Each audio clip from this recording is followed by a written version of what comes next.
Bueno, pues así están las cosas. Y les decía, y pues nos basamos en esta investigación, esta publicación que hace la organización Artículo 19 para darles los datos que acabamos de compartir. Es un informe sexenal de derechos pendientes, libertad de expresión y derecho a la información en México.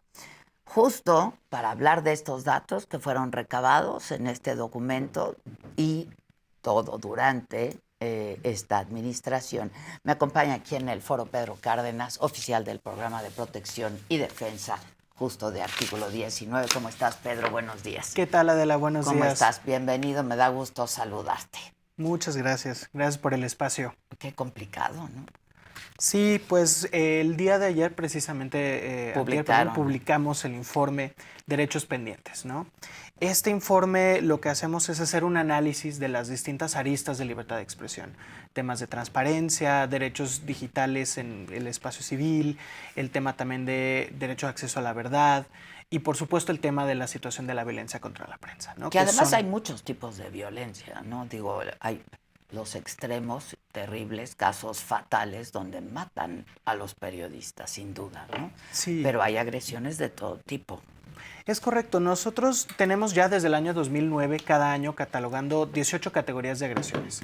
Y como tal lo que hacemos es documentar violaciones a los derechos de los periodistas, limitaciones a su labor periodística y por supuesto situaciones tan críticas como las desapariciones o los asesinatos. Particularmente, pues en este sexenio, ¿no?, que documentamos 3.408 agresiones, que es, si lo queremos ver de otra forma, una cada 14 horas, ¿no? Sí, cada sí. 14 horas, pues una persona periodista o medio de comunicación es víctima de violencia de algún tipo, de limitación a sus derechos de algún tipo, y esto puede llevar a los extremos de los asesinatos, ¿no? 46 periodistas asesinados y 4 periodistas más desaparecidos ese sexenio. Al momento hay 31 periodistas que desde el año 2003 a la fecha permanecen desaparecidos, ¿no? ¿Desde el año 2000?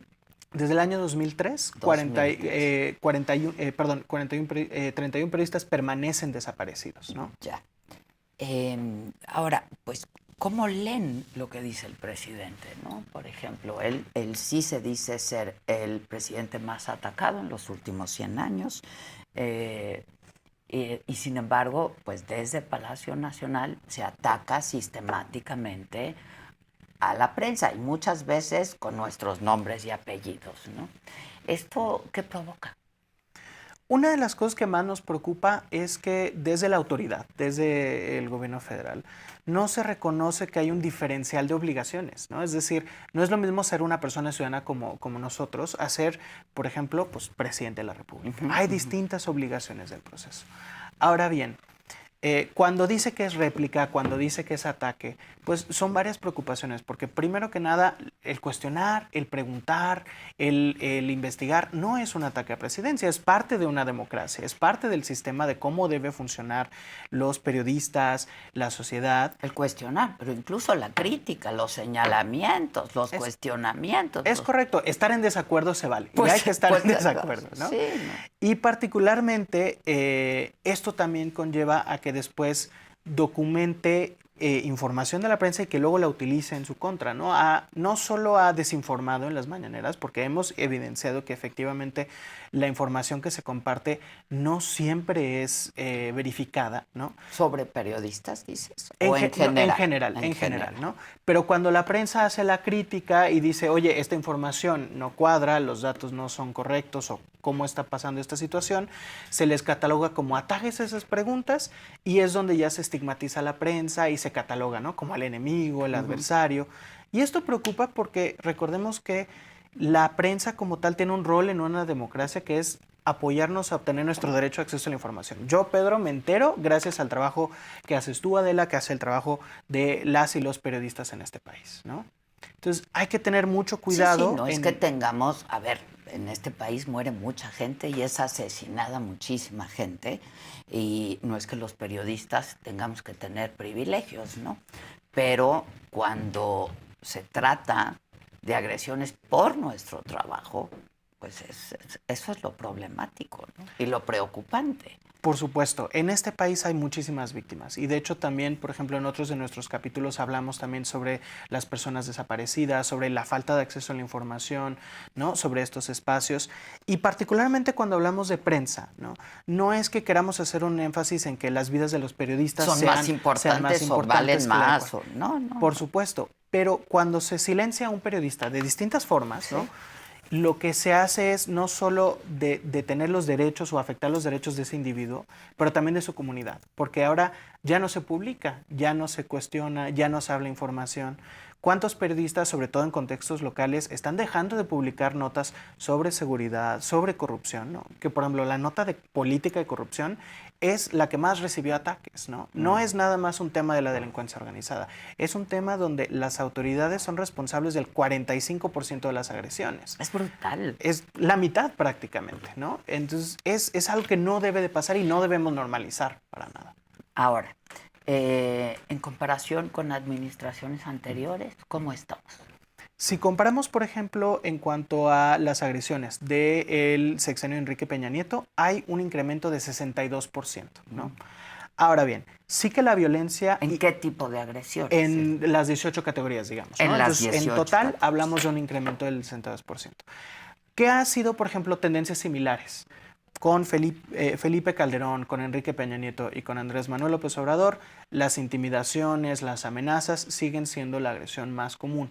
¿Cuál es un diferencial que marcó esta administración? Lo que llamamos el uso ilegítimo de poder público, precisamente. Es que desde la autoridad, sobre todo, se iniciaron procesos de estigmatización en contra de la prensa, ¿no? Esto que ya platicábamos. Pero también algo que nos preocupa es que tanto autoridades como particulares comenzaron a utilizar las leyes mexicanas para iniciar procesos de demandas y denuncias contra periodistas. 158 casos, ¿no?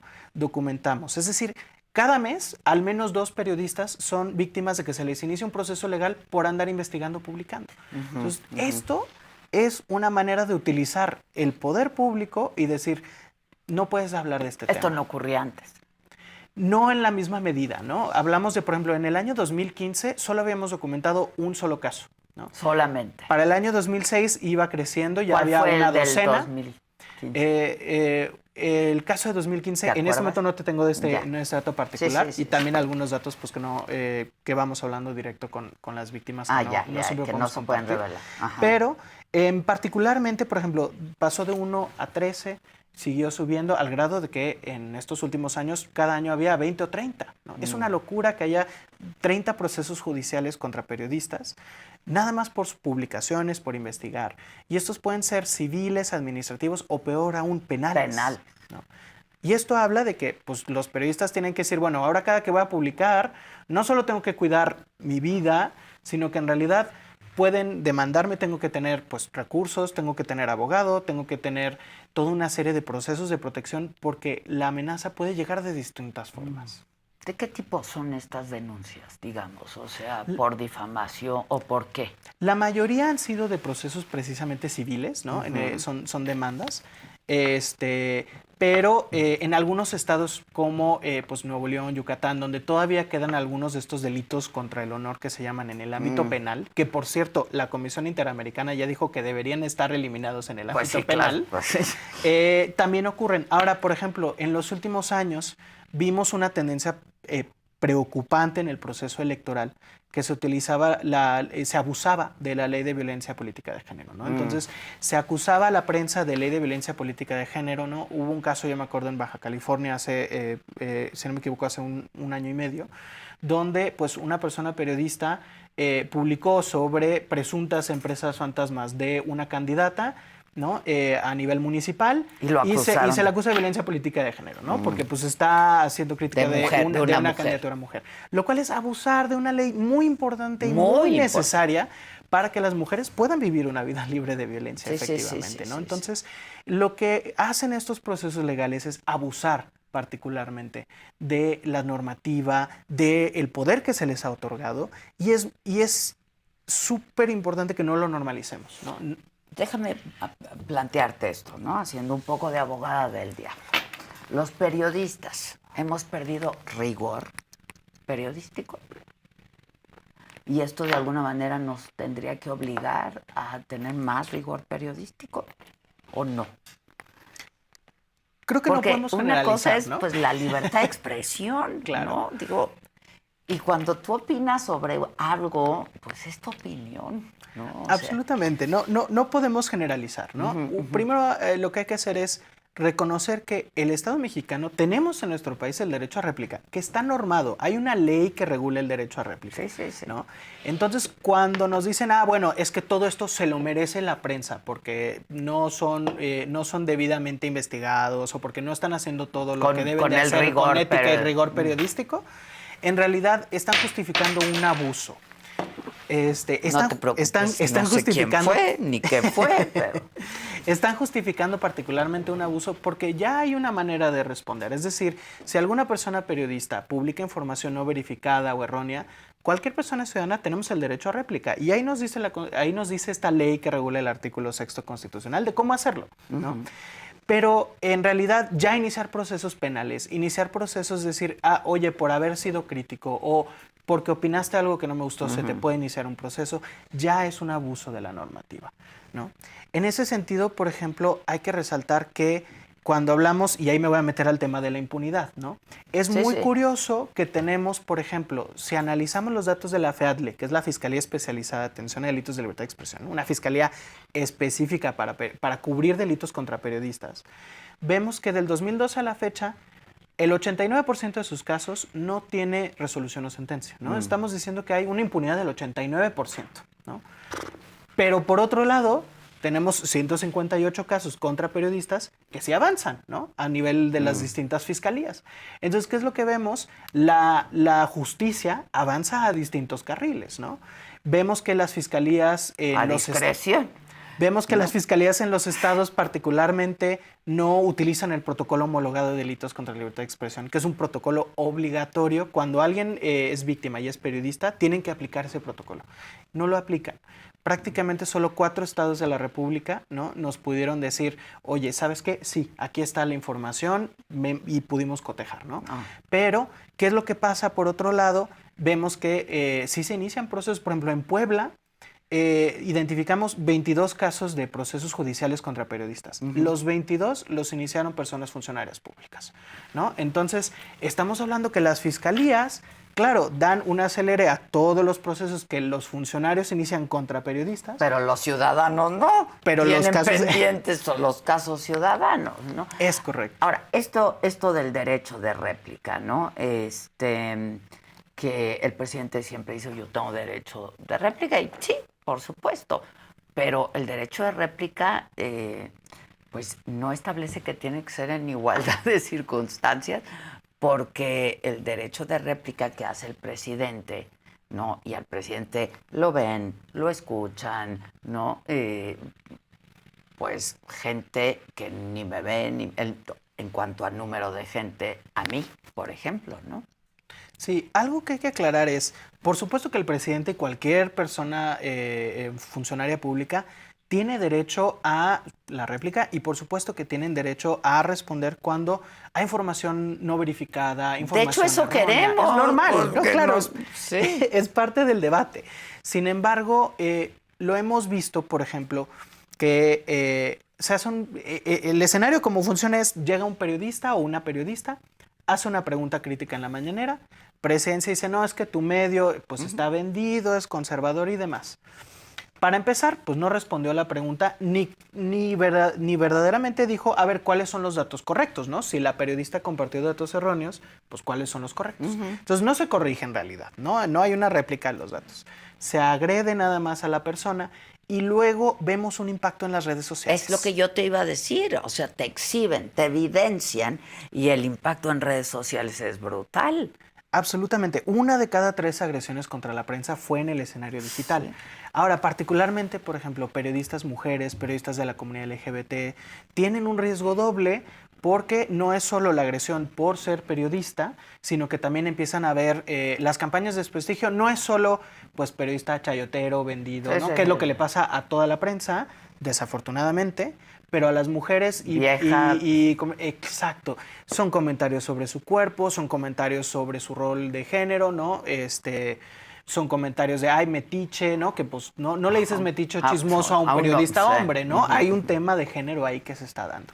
Y en este tema de la violencia digital, lo que vemos es que no hay verdaderamente pues autoridades que estén al nivel para generar medidas, ¿no? Sí, no las hay. No hay una investigación clara y simplemente es pues a ver si encontramos quién fue, ¿no? Porque pues la cuenta era un bot o la cuenta era falsa y pues de aquí a que encontremos quién fue, pues no Y hay manera. amenazas, digo, te lo digo yo porque las recibo, pues muy serias, ¿no? Que uno no sabe si de lo virtual pueden pasar a lo real, al escenario de lo real, ¿no? Absolutamente. Y una de nuestras preocupaciones justo en los últimos años es que este discurso estigmatizante de presidencia se ha generado un efecto cadena donde ahora lo repiten también todos los partidos, lo repiten también todas las gobernaturas, ¿no? O sea, no es un tema de Morena, es un tema que lo hemos visto con Alfaro en Jalisco, por ejemplo, lo hemos visto inclusive en Nuevo León hubo casos, ¿no? En los últimos años. Y vemos también una situación donde inclusive personas particulares lo empiezan a hacer. Es decir, ya hemos documentado casos este sexenio donde periodistas en la calle se le acercan personas particulares y le dicen, tú eres el periodista o tú eres la periodista tal en contra de mi presidente. Ah, no, claro. Y entonces salta... Eso sí solamente es verbal. Y salta, pero salta ya de lo digital, ¿no? Ya no es nada más un mensaje digital, sino que salta a lo físico y hay una pregunta de, bueno, ¿hacia dónde va este escalamiento? También hay que recordar que las autoridades tienen una obligación internacional de promover precisamente la diversidad, promover el diálogo, la discusión, aunque estemos en desacuerdo. De hecho, estar en desacuerdo es bastante importante en una democracia. Sí, sin duda. Y en ese sentido, no se están cumpliendo estas obligaciones, ¿no? No es que queramos decir, no, Presidencia no debe decir nada. Por supuesto que sí. Presidencia puede con justa razón decir, oigan, se está publicando esta información que pudiera desinformar a la población, que no es correcta. Miren, aquí están los datos que tenemos nosotros para que la población efectivamente verifique y diga, ah, no, este medio sí falló. Y hay una responsabilidad ética de los medios. Por supuesto que sí. Sin duda. Los medios tienen que corregir cuando haya habido algún error y eso es importante que se reconozca. Pero eso no quita que la autoridad tiene una obligación mayor de estar verificando la información que comparten, ¿no? Y eso es algo que no está pasando. No se nos comparte información verdaderamente. Es un proceso nada más de propaganda y es un proceso nada más de decir, él está erróneo, ¿no? Sí. Y lo hemos visto, por ejemplo, con algunos medios oficiales que luego dicen, bueno, lo que publicó tal medio es falso porque ya dijo el presidente que no es cierto, ¿no? Entonces, pues no es verdad absoluta lo que haya dicho Presidencia. Sí, claro. ¿Dónde ¿no? están los datos duros? Y luego dan algunos datos duros que son inexactos también, ¿no? Yo decía que, por ejemplo, el medio Spin, que también, ¿no? Hace investigación y bien acuciosa de, en uno de sus capítulos, el número de mentiras o verdades a medias, ¿no? Que se dicen desde la mañanera, todos los días, ¿no?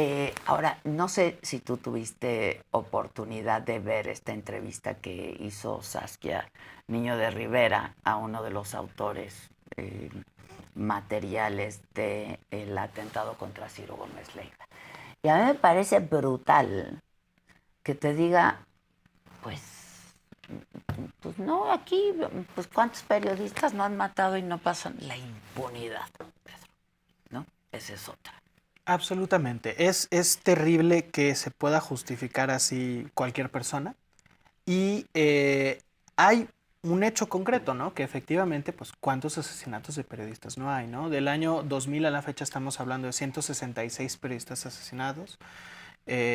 Los últimos 3 sexenios, todos arriba de 45, ¿no? Entonces estamos hablando de 48, 47, 46 periodistas asesinados, que es una locura, que es muy importante que no normalicemos esto. No. Porque siempre me preguntan, oye, a comparación de otros países, ¿no?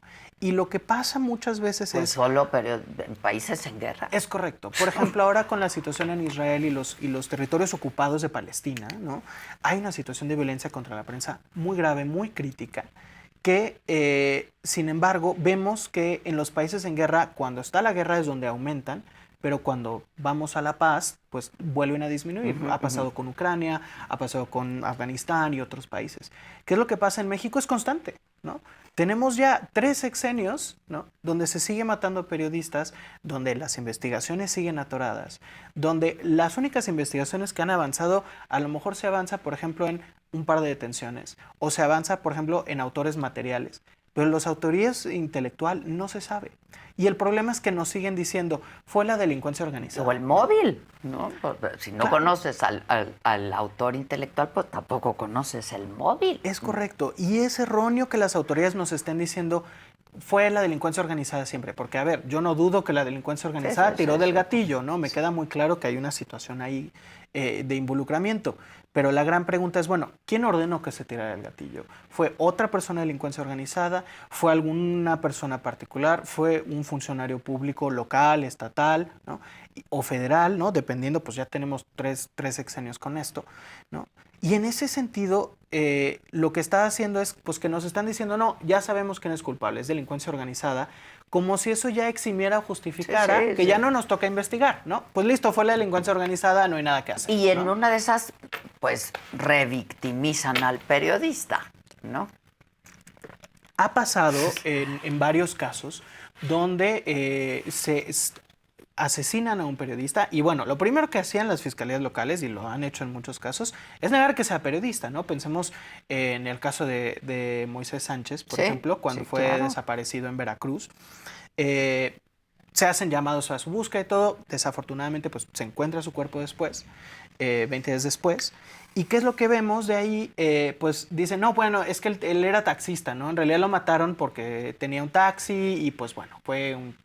Sin embargo, pues él, aunque sí era taxista en ciertos momentos, precisamente porque la labor periodística es precaria, pues, la mayoría de los casos. Es precaria y muy complicada. ¿No? La mayoría de los casos de periodistas, de hecho, hicimos una encuesta, ¿no?, que también está en el informe, de 675 periodistas más o menos, y arriba del 40% pues ganaban menos de 10,000 pesos al mes. Y a veces tienen un trabajo doble, ¿no? Sí, claro. Y entonces, como el caso de Moisés, que dicen, no, es que pues era taxista, ¿no? Y le dicen, bueno, no, sí era periodista, pero no lo mataron por eso. Por su trabajo. ¿No? Y luego se empiezan a generar estos discursos, ¿no? Entonces, desde las mismas autoridades se van generando estos discursos de que o no era periodista, o aunque sí era periodista, se le mató por otra ocasión. Por ejemplo, las mujeres, no, pues seguramente fue un tema pasional, fue un tema, ¿no?, de género, no es por su labor periodística, y de nuevo, no se hacen las investigaciones, ¿no? Y eso es lo preocupante. Con rigor.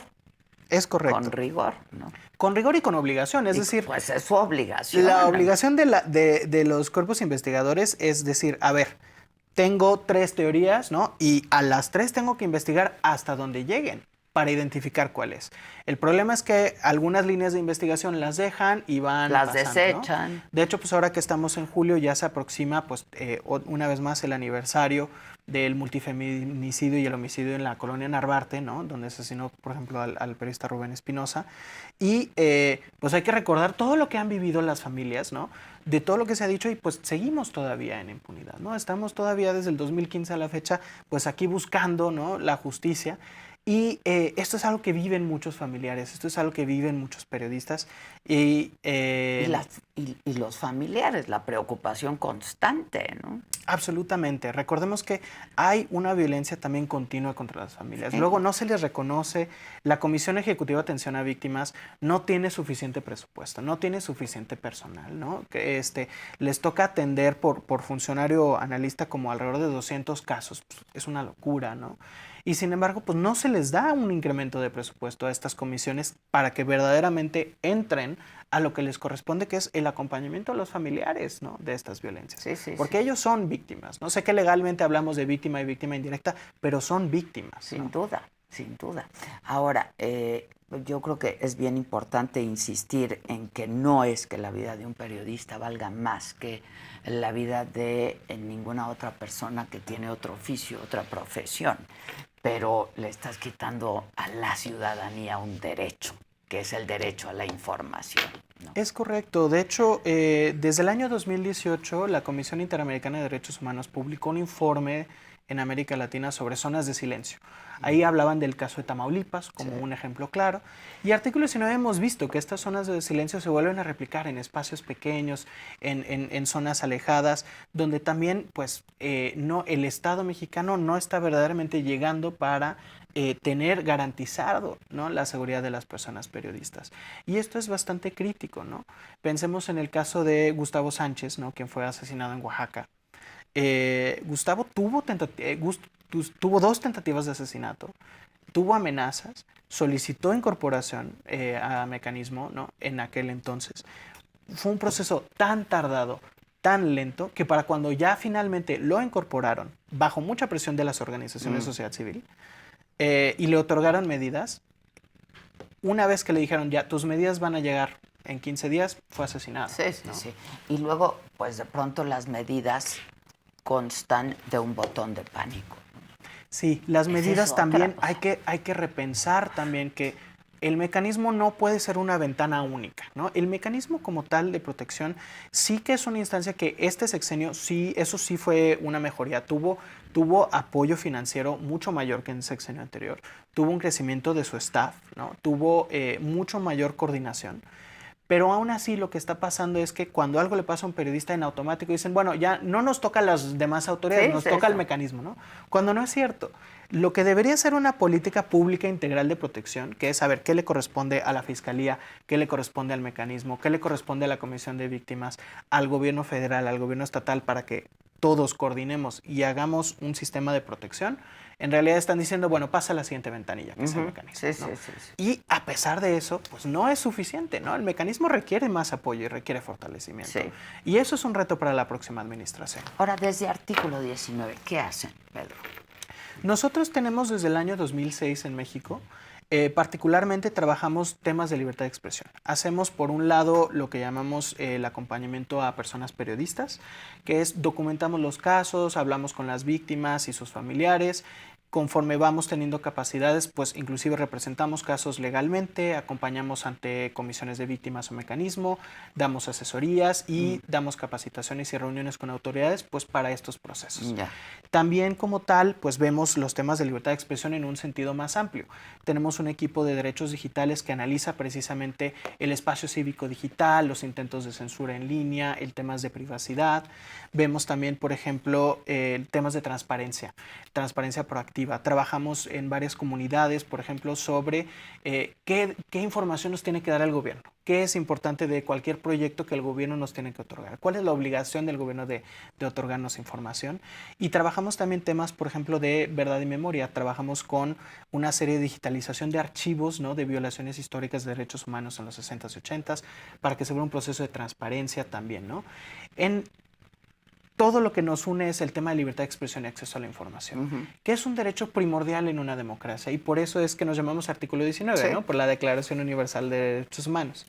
Y justo lo que buscamos es aplicar los más altos estándares de libertad de expresión en México. Es decir, México tiene un marco normativo impresionante a comparación de otros países. México tiene muchísimas aceptaciones del proceso internacional. De hecho, recientemente pues ya se dio la aceptación del EPU, ¿no?, del examen periódico universal, que es un examen que hacen la ONU, los países de la ONU cada ciertos años.